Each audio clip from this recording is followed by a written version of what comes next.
Hello, everybody, and welcome to Late Night Football. Welcome to another season review show, and we're doing Arsenal this time. And we've got we're going to try to get Arsenal fans. Shashwat unfortunately was not able to join, but we still got Siddhant and Adarsh. Here, Siddhant and Adarsh, welcome back to the show, and once again, thank you.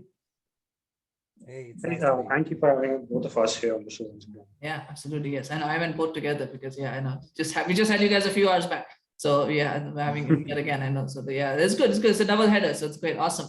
And again, Siddhant's a Chelsea fan, but I would hope that he will stay a little bit neutral.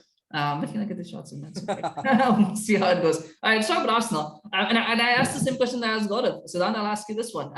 Is it from Arsenal's perspective the same question? They started the season, we all thought there's no hope. Maybe they'll get into the Europa League, maybe they'll get in the Conference League where they're going to go after 3 games. And yet then they are in top 4. They were 2 games away, maybe 1 game away from securing it, and then they lost it. Is that better? Is that better? What is more hurtful when you get, when it's in your grasp, when it slips away, or not having any hope at all right at the start of the season? No, with respect to Arsenal's perspective, it would definitely be hurting their fans because they actually had quite a nice gap over Spurs. They both were at the same games played, I think, and they had a gap of some 5 to 6 points, I think, and that was just like 4 games before. That was at the 30 when both were at around 34 games or something. I think so, 33 or 34 games. So, because everyone gets disappointed because of recency bias, right? I mean, it's like just so close and, we were not able to get it. But if you ask me, they should actually feel good because I feel that particular squad has overperformed this year. Even to finish 5th, I think they have overperformed. The squad is not actually that good, but with good team play and maybe I think they were solid at the back some of in a lot of their games, and they got the points, and I think they have done well as per the quality of the squad. Yeah, that's a good point. That's a fair point that they have done well. I mean, others out of the first 3 games we're talking about where Arsenal going to finish, they lost. No, I know some people like, well, our season starts now after the first 3 games. That was what it was. But it was a monumental comeback. The way they fought back and the way they got the team settled. Where do you think it went right for them that they were finally able to settle on on systems that work for them, on something that actually benefited them? Okay, so my take would be a very different take on this because Arsenal is very strict on the number of players they have. They have limited numbers of players, and they have been repeating the players who've been starting along, and they know they do not have competition for their place. So if you are performing well, for example, the manager trusts you, fans trust you, and if you are performing well, that means you're going to start. Psychologically, you have an advantage there. Like, my fans are backing me, my manager is backing me, everybody's backing me, so I have to perform. And if I'm performing well, it's a boost for them. They performed well, everything went well. It's something which lacked in them was the experience. The squad is full of young players, talented players, potential players, but something which they were lacking was experience at the back. For example, if David Luiz would have been there, things might be different. I know the quality, it wouldn't be offering the same quality as Gabriel or Ben White or anyone else. But something in the dressing room is very important. When you have such important fixtures by the end of the game seasons, game weeks, like when you are at 33, 34 game week, that is where having a leader in your dressing room is important. Someone who has won trophies, someone who knows how to handle pressures, someone who knows how to keep your head cool under such pressures. When manager is sometimes managers can't do anything. He or she has given the instruction to the players. Now it's just the captain and it's just the players who have to keep their head cool. You can't rely on 20, 22 years, 23 years old throughout the season. They are good, but it's always the patches they work in. Mm-hmm. And there must be 1 player, 2 player who would be good throughout the season, but it's just not about 1 player. You need 1 player consistent in every position, in the defense, in the midfield, in the attack, who needs to perform well. Like Ramsdale was good throughout the season. Gabriel, the defense was good, but in the midfield and the attack, nobody was that reliable, that consistent throughout the season. Saka had, you can argue, he had a good season. He had like 17, 18 goals as well. But again, he wasn't that consistent. He wasn't that someone you can rely on. Nothing is happening. This guy will score the goal for us, no matter what. Something which City have, for example, Kevin De Bruyne. Liverpool has in Salah, Mane. Big clubs have big names. They do not have a big name right now. So once they have a big name who are giving challenges to the younger ones, who is acting as a role model in front of them, they'll be performing more consistently. Yeah. They'll be challenging for the top four more prominently after that. Two things I noticed. One, I'll give props to others. She said he or she, very inclusive of him, even though we know there are no she managers. He said he or she, so that's very inclusive. So that's nice. And of course, he had to bring in Kevin De Bruyne. Just to sneak in Kevin De Bruyne, like City players in there. But it's a good point though from others that he made. Siddhant, do you think it was ultimately the youth factor? Because I like the vibrancy of youth, the young team that Arsenal had. I liked it. But maybe that ultimately the lack of experience, that lack of that big game, now of because Spurs have been in top four races before, Arsenal haven't really for a while, and I think that ultimately is what did them in. You think towards the end, or was it a combination of injuries as well? Where do you see that going on? That's what. Couple of things. One is definitely experience, like Adarsh said. They have Xhaka. Exactly, but he himself is not that responsible as a player. I mean, some would argue that he's, like the old style midfielder who would not get red cards 10 years back or something like that. But still, so he is probably the most experienced regular player in that lineup. So definitely they need more experience. And secondly, they never have a good bench strength. They Arsenal, since I don't know, since the last 10-15 years that I've been, really into Premier League football, I've never seen Arsenal having good bench strength. I mean, like top teams should be having good or either you should have versatile players who could, like someone like a Milner, who can actually play in even the fullbacks or as a midfielder, or, you should have proper bench strength like how City does. I mean, City and Chelsea do. So they never have that, and that hurts them. That hurts them every season. Like when Tierney is gone, then what?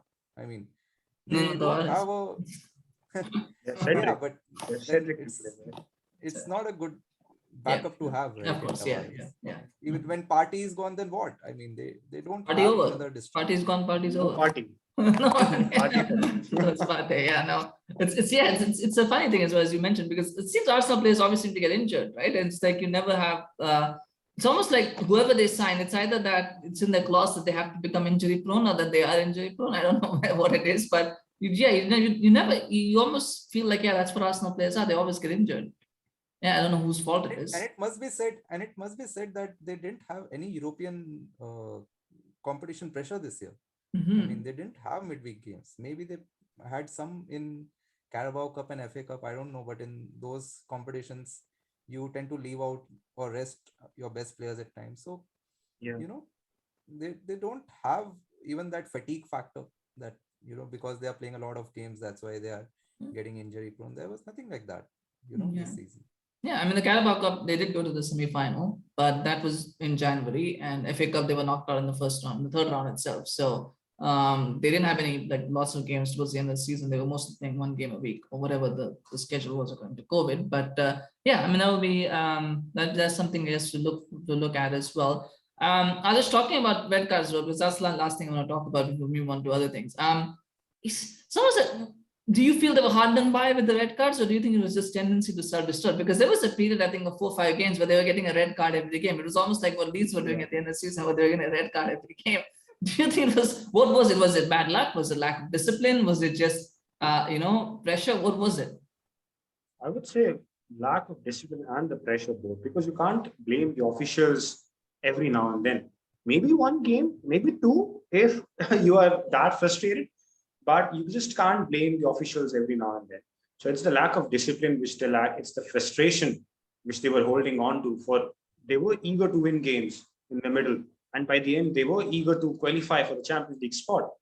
So that was the reason they were more desperate to get the ball, to stop the counters, and to everything. So it was just surrounded about these 2 factors, being disciplined and desperate about things to go their way. Sometimes you can't have things your way, but you just can't do fouls after fouls after fouls especially when you know that the other player is already red carded, like in the last game. You just can't do that in the midfield again. You'll cost another player in the very next game. So Xhaka is not someone, but he is very, very ill-disciplined player. Yeah, I don't think it was him. I think even Tierney got a red card. I think was Holding But got a Xhaka red card as well. Holding got a red card against Spurs. Has a habit of it, right? Yeah, of Xhaka committing definitely. fouls after fouls. Mhm. So he needs to work on it. Either think it's by the temperament as coach well. or him.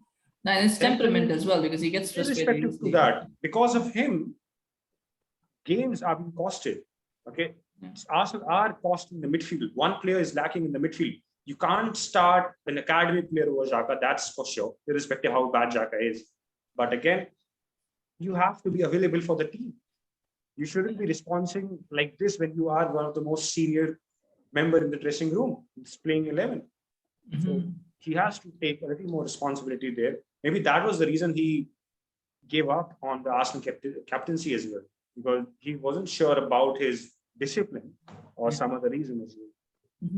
Let's talk about this. I think where they lost also the top four race, I think Siddhant was a January transfer window when they decided they weren't going to buy anyone.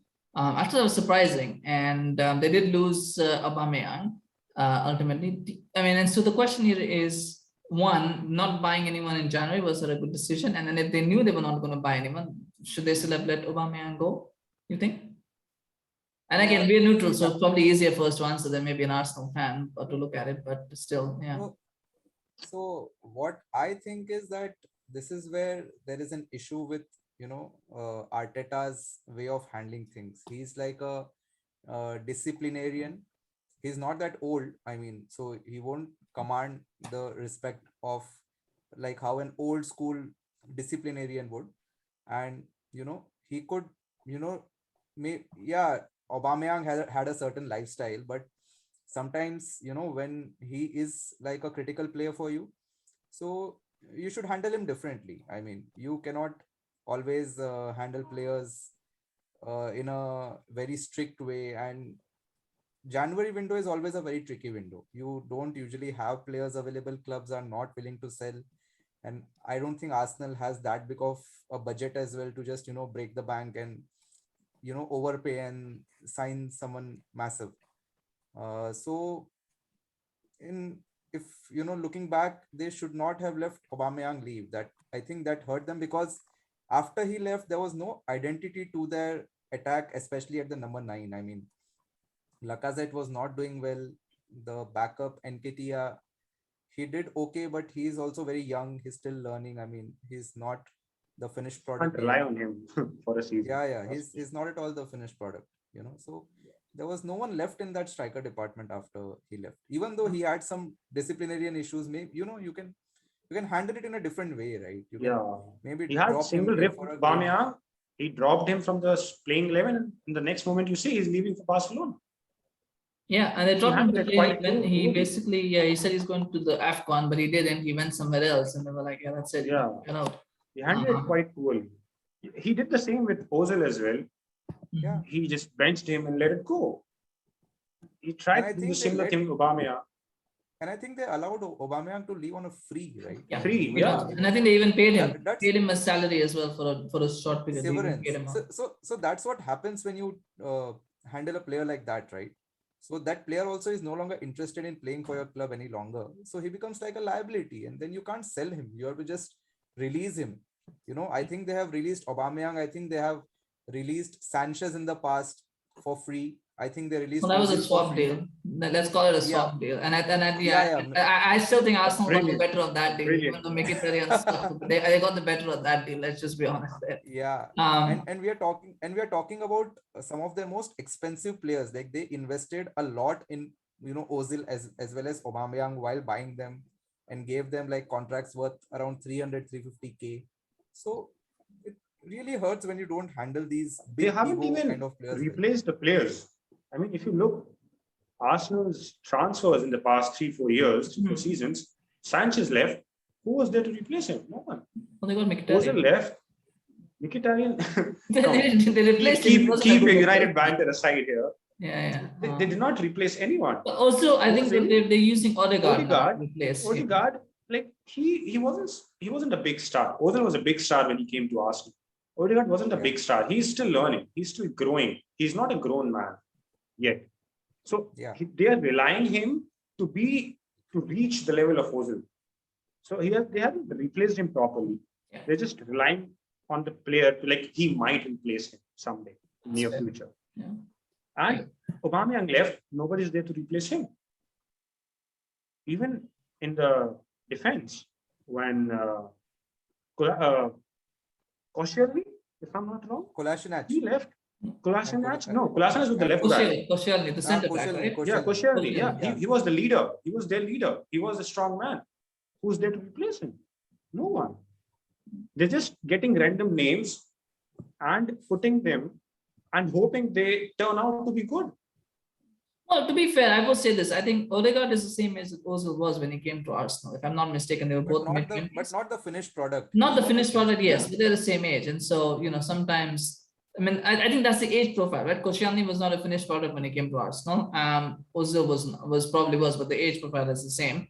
Aubameyang and Sanchez probably same age as well. So I think they sign certain players of a certain age. I don't think they want to sign too old players. I think that's resale value and all of these things that come into it. So that's what it is. But the striker thing was surprising because they were linked with Dusan Vlahovic. I never thought they were going to get Dusan Vlahovic. Once the prices were mentioned, I was like, that's not a deal Arsenal do. They don't do those kind of deals. So it would have been surprising if they signed Vlahovic. But talking about the players themselves, let's talk about Bukayo Saka, because you mentioned that he had a good season, but he's probably not as consistent. How do you rate his, overall performances? He had a very tough summer, obviously, the racial abuse and his penalty. Do you think he's shown a lot of character and bouncing back and having the season that he had? Of course. Like, when you play on international level, when you play for a trophy, you play in this finals, and you had a bad game. And after that, coming back from that incident, from that mentality, is great. Keeping his age in mind. He's what, like 19, 20? Yeah. And coming back in that age is something exceptional. He's showing a great character into the team. He's setting an example for young players what he can do. But again, I don't blame him for being inconsistent. Scoring 17 goals is not a joke. 16, 17 goals plus 15 goals is not a joke. And he's doing that. And he's been performing since last season. So he's setting an example, but he needs a playing figure alongside him in the attack who can guide him. Lacazette is not someone who will guide players around like, okay, you can rely on me. Like, deliver the ball to me. I'll score goals for you guys. Don't worry on that. Or I'll make goals for you, if not score goals. So you can't rely on him. You can't rely on any other attacker apart from him.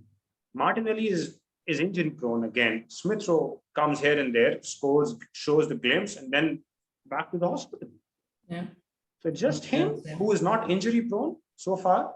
Him and Odegaard, I guess, right? Odegaard is also. Yeah, Odegaard is there. So it's been a good season, I would say, for him. Like, far better than any other player in the Arsenal jersey. Apart from Gabriel, for me, he had a very good season for Arsenal. He has shown a little extra efforts into the defense, being a leader at the back. No, that's a fair point. Yeah, I think he's done very well this season. Someone that I've seen actually since he was 16, 17 when he broke into the team. And he was playing as a left back, then he plays as a left wing. But I think right wing is where his home is, and I hope he will become better there. So what's your thoughts on Aaron Ramsdale? And I'll give you my take on that, but I just want to get your thoughts on what do you think of him as a goalkeeper, as a signing for Arsenal? He is probably their best goalkeeper of the last decade, I would say. Even Peter Cech was the washed up version of Peter Cech when he joined them. So and since him, I don't think they have had a goalkeeper as good as Ramsdale. So he's probably one of their best signings of this season. So he's a bit overrated. I think he's a bit overrated. I would just say this. I think he's a bit overrated. I would say he's overrated in. He makes good saves, but then he makes them in a Hollywood kind of way. Yeah, he makes easy saves look like, like great saves. I think that's, yeah, some keepers like Allison have a very, and even Courtois, they have a very non-plant way of making saves. But how does that matter? See, the thing is, if you're a good goalkeeper, a good goalkeeper will make even big saves look routine, right? And what that does is that I wouldn't agree to that. Like saves are saves, no, irrespective of how you do that. psychologically it makes a difference, because if you're always Hollywood style saving, what you're actually doing is if a striker hits a great shot and the goalkeeper goes, yeah, that's nothing, I'm just catching him. There you go. It psychologically impacts as well, right? On the striker. That's my opinion. And of course, it impacts as well, because when you start making Hollywood saves, what happens is you're then starting, your mindset is, well, I need to make, it starts looking about the cameras, and it's not about, the team. I just have a feeling, I just feel the saves, it's a very psychological nuanced thing and I can't explain it. But I do believe that this is something that I've always heard, is that the best goalkeepers, they make even the difficult saves look routine. And that really helps. But of course, apart from that, he is, he's a good goalkeeper. Right? A good goalkeeper is, I'm not should... denying that he's a good goalkeeper. I just feel he's a bit overrated. Making some of the saves that, and not just, I think he makes good saves. I just feel sometimes, and maybe this is because he's English, right? And he's also quite young, right? I mean, he's 23, 24. 23, 24. Yeah, he's just graduated from the under-21, so he's not that old. Yeah, he's super young. Yeah, so he has a lot of improvement left. So I think he can be the number one choice for the next 5 to 7 years, I feel. Yeah, he's definitely a very good goalkeeper for Arsenal. He's just, overrated doesn't mean that he's bad. And just to be clear here, overrated doesn't mean people are bad. And I'm glad that this decision of Arteta, like benching Leno for him. I never thought like Arteta would bench Leno, because he costed them a lot of money. Mm-hmm. I don't think he bought him, right? So I think he always wanted that upgrade. That's a nice segue, Adarsh. Actually, let's talk about Arteta. What do you make of him this season? Where do you, rate him, rank him? What do you think? He had a decent season. I mean, see, Adarsh is not the right person to ask, because he's got that City sentiment, but still, it's okay. I will ask. No. Apart from that, like, I'm not keeping Arteta's history in this, but keeping the set of players he had with him at Arsenal, I think he finished where he deserved to be finishing. So that's good on his side. If they would have finished in top 4, that would have been overachievement, I would say, for them. But this is not an underachievement from any angle. Keeping what kind of players, what kind of suspensions they were going throughout the whole season, what kind of departures they have been going through, injuries, departures, suspensions, everything was there. And of course, pressure was already there on them, just like any other team. So they did well. Arteta did well, handled things in his way, handling the young squad, teaching them the tactics, what he want out of them, the outcome, what he want, the way he want. So that's good. But again, he needs to get better players with time. I don't know how much time it's going to take, because they are still getting players to have a proper squad. You can't just rely on academy players for each and every position. You have to bring quality players with time. And it's been a while since Arteta is here. So I guess the very next season should be the season where fans should decide whether they want to stick with this manager or not. Yeah. You don't get this many chances in a club who's aiming for top 4 or even top 6, for this matter of fact. So let's see how things go. Next season it will be top 5, depending on what happens with the new expanded Champions League format. Maybe top 5 will be enough, but we will see. Siddhant, do you think Arsenal will regret not finishing top 4 next season? Because you look at next season, you've got Spurs are going to be there, obviously Chelsea are going to be there, Liverpool, City, they're all there. Then you've got Newcastle are going to strengthen for sure. Aston Villa are strengthening as well. So you've got those 2 teams there. Maybe Leicester might come back into the reckoning. Maybe, I'm not sure. Maybe. So you've got already 3 teams there that might challenge Arsenal for that 4th spot already. And in addition to all the other 4 that are already there, do you think they'll look back and think, maybe if he had qualified for the top 4 this season, then they might not get that, they might not come so close next season? Do you think that's a possibility? Actually, I think it's better that they have qualified for Europa. Because, since the last few years, winning the Europa gets them qualification into Champions League. I think Arteta, I don't think is like a world-class manager. He has been good for Arsenal, but he is not whom any club will think of sticking 5 or 7 years with. He's not that guy. So, and the way he handles situations, see, this season he has finished 5th. I think he has overachieved. The last 2 seasons they finished 8th because they had European football. This season they didn't have European football. They had that little advantage of squad being a little more fresh. so they finished fifth. I think it is better for them. The last time, like they had reached Europa finals not so long ago. I think it was That was against Emery. Chelsea. Yeah, that was Emery. Yeah. Chelsea won that Yeah, game, yeah. but they reached the finals. And that was So the 2019, wasn't it? Yeah. and see, if they were in Champions League, I don't think they would do very good. I mean, they might go past the group stage, but then round of 16, I would, think that, I don't think the odds will be with them to win. So they'll probably do better in Europa. They can actually, put their whole power in that competition and, try to win it. Based on the spending powers of clubs, including Chelsea in next season, I doubt if Arsenal will be able to finish in top four. Yeah. They have too many things to improve, and they will need 2 to 3 more seasons to actually build a proper squad to challenge for the top four. So Yeah. in a way, I think it is good for them to qualify for Europa, and they should do their best to win it, even at the cost of finishing like 6th or 7th or 8th in the Yeah, if you Premier League. finish 9th or 10th in Europa in league, it doesn't matter if you win the Europa League, right? That's Frankfurt have shown. Yeah. So that's where it is. Well, but who's going to be waiting for them in the Europa League? It's going to be Jose Mourinho and Roma that were waiting there for him. So for them, Oh, I thought you were going to talk about Erin ten Hag and Manchester United. Sorry, who? even I was. Who was I waiting going to for talk it. about? Eric Ten Hag. Oh yeah, no. Erin ten Hag. We don't talk about that. We don't talk about shit clubs here. Anyway, no, I'm kidding. But no, but to be honest, that's the story. That just imagine if it's Roma against Arsenal in the final, Jose Mourinho, they're waiting for them. That would be something to watch.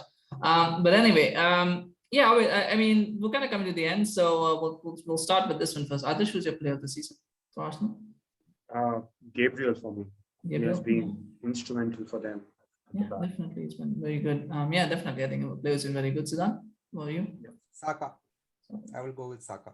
Yeah, I think Saka, Gabriel. You could even go with Odegaard. I guess you could probably say he's been pretty good as well this season. He was actually captain for them as well. So, yeah, I mean that's yeah. But I mean they've had a good season. I do feel that Arsenal are better placed than Manchester United even to qualify for top four. I feel their team is young, and I feel therefore that if any team is going to break that into that top four among the ones that didn't already, I think Arsenal are probably better placed to do it than anybody else, just because of the age of their squad and the fact that there's so much growing potential there. I do feel that's good.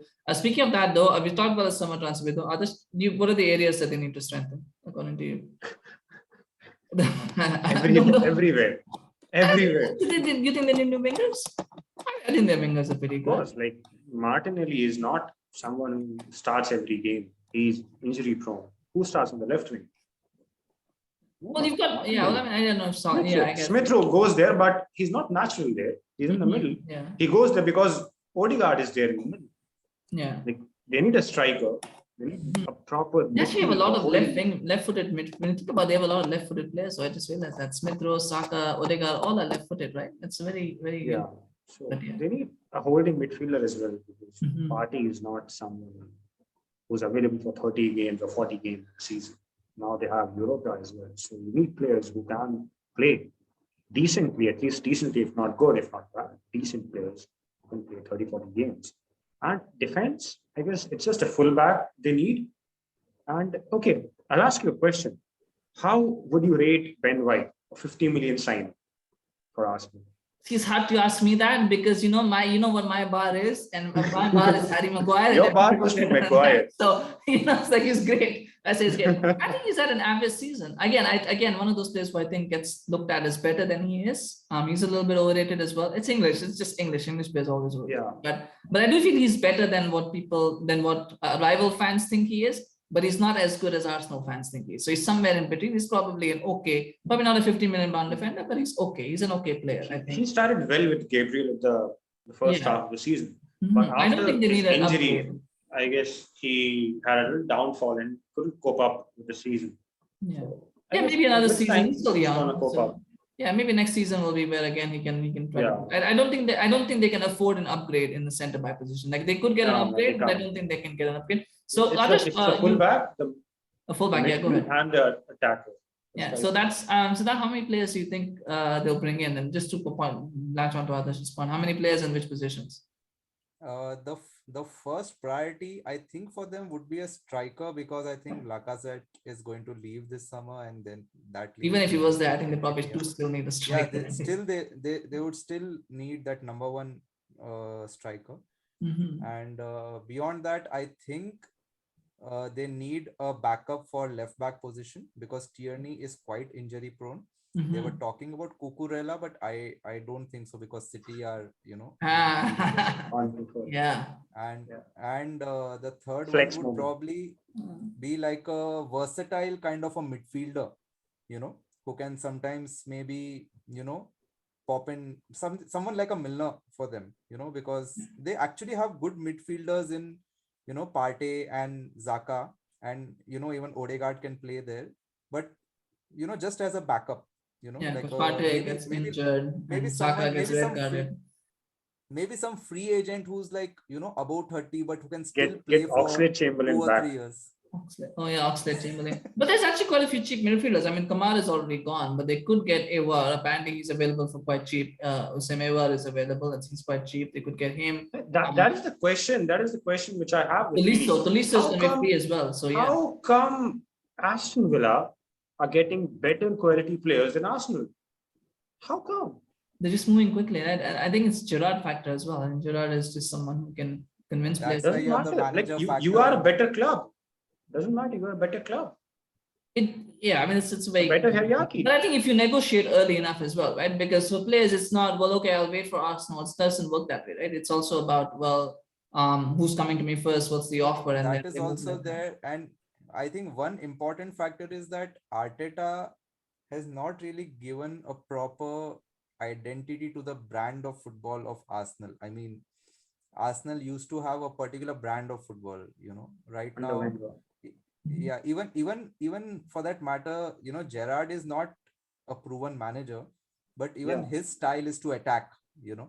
He has a certain brand and certain way he wants the team to play. But Arteta, looking at his team, you can never know what he actually wants to do. Yeah, I think he likes to park the bus. I think he's a park the bus manager. To be honest, whenever I see him play, I feel like he's more of a park the bus manager. Not that there's anything wrong with that, by the way. Here, I appreciate all styles of football, but I just feel that's. But then top attackers, then I don't know. You guys were the last. You guys were the last guys who would criticize park the bus. Come on, let's move ahead out of it. No, I appreciate parking the bus. Hey, that's what I'm saying. You guys would appreciate it. Thomas Tuchel is not a park the bus manager, okay? And now we have we can now act holier than thou. We have a Cruyff person, okay? So we can also say that we look down upon park the bus footballers. You guys have a history of a manager who introduced park the bus concept. That's Chelsea. So I mean, if Arteta is a park the bus football, at least do that properly, right? I mean, you need to at least do that well. So even that is not getting established, So no. All right, I think we'll wrap it up here. I think we've covered a lot about Arsenal, and we've spent quite a lot of time on that. There's actually one more question that I wanted to ask, but now I'm forgetting it. I've forgotten. So, well, that I blame all this side talk about park the bus football for that. Maybe it will come to me. Maybe it will come later to me. But I think that will be something. Actually, I'm trying to think about what it was. It was something related to the summer transfer window.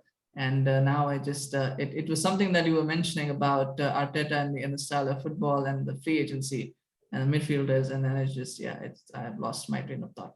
But anyway, I'm trying to recollect it myself, but I can. But anyway, we'll end it here, I guess. But thank you so much, Siddhant, for joining and sharing your thoughts. Thank you so much, Adarsh, as well, for sharing your opinion. I think we're looking forward to what the summer transfer window will hold for Arsenal. What the sort of signings that they will make, and where they will go from here. I think it'll be an interesting summer as well for Arsenal as well, to see the kind of players that they bring in and what happens. But we'll be watching, we'll be waiting. Thank you so much for watching. If you smash like for Arsenal, of course, if you enjoyed this video, and share your comments as well. What do you think about Arsenal season? What do you think next season holds for them? It'll be very, very interesting to see. And of course, if you enjoyed this video, do remember to subscribe to our channel on YouTube, follow us on Facebook. As we said, there's lots of content happening. And as others just talked about, Cucurella is going to City. So we've got one, there you go, we've got a reaction one right there for that coming up. Obviously, there's going to be Arsenal is supposed to sign 3-4 players now, according to us. So we're going to do reaction shows for that as well. So do stay tuned when you You'll get notified as we do the videos. So do stay notified for that if you're interested. Thank you so much for watching. Have a great day or night, and we'll see you again very soon. Bye bye.